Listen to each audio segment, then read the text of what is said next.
सफला एकादशी व्रत विधि। पद्म पुराण के अनुसार सफला एकादशी के दिन भगवान विष्णु का विधि विधान व विशेष मंत्रों के साथ पूजन किया जाता है।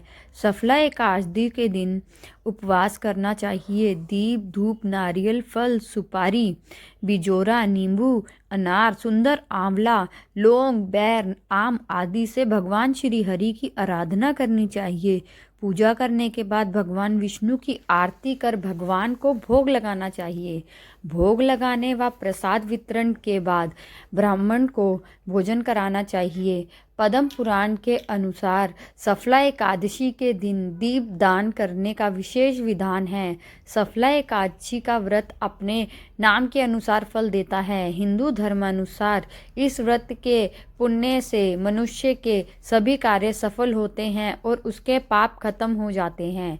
सफला एकादशी महत्व। Importance of Saphala Ekadashi.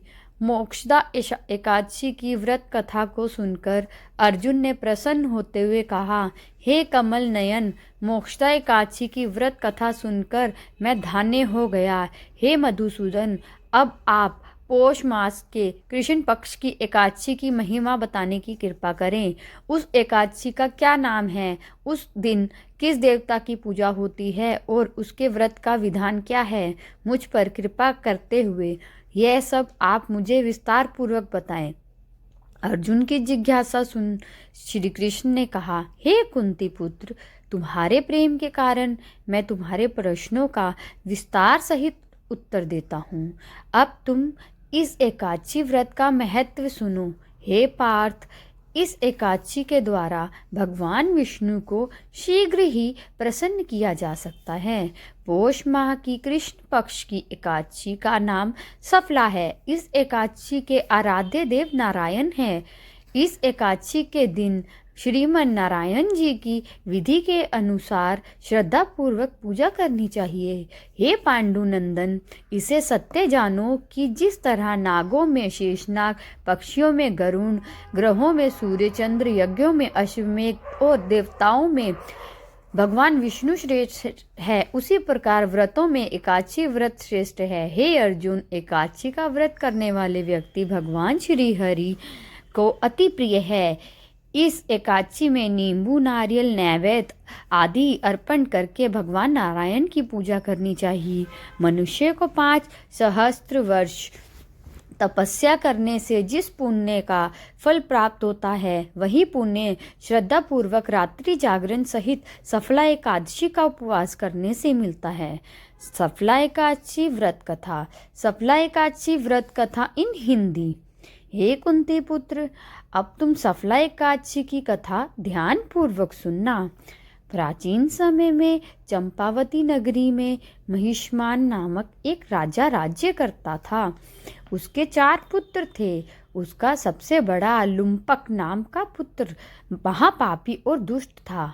वह हमेशा पर स्त्री गमन में तथा वेश्याओं के यहाँ जाकर अपने पिता का धन व्यय किया करता था। देवता, ब्राह्मण, वैष्णव आदि सुपात्रों की निंदा करके वह अति प्रसन्न होता था। सारी प्रजा उसके कुकर्मों से बहुत दुखी थी, परंतु युवराज होने के कारण सब चुपचाप उसके अत्याचारों को सहन करने को विवश थे और किसी से भी इसका साहस नहीं था कि कोई राजा से उसकी शिकायत करता, परंतु बुराई अधिक समय तक पर्दे में नहीं रहती।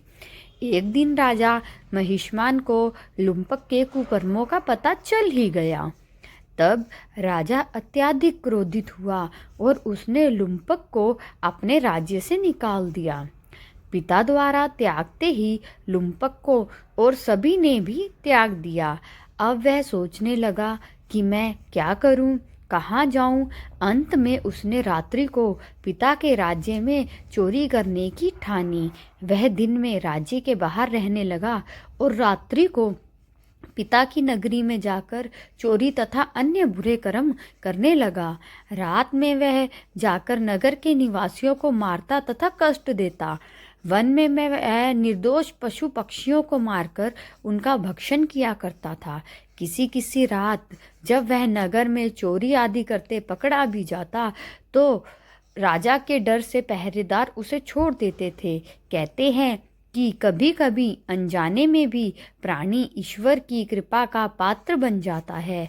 ऐसे ही कुछ लुम्पक के साथ भी हुआ।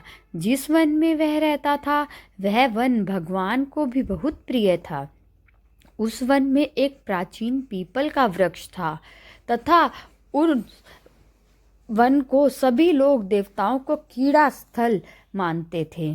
वन में उसी पीपल के वृक्ष के नीचे महापापी लुम्पक रहता था। कुछ दिन बाद पौष मास के कृष्ण पक्ष की दशमी के दिन वस्त्रहीन होने के कारण लुम्पक तेज ठंड से मूर्छित हो गया। ठंड के कारण वह रात को सो न सका और उसके हाथ पैर अकड़ गए।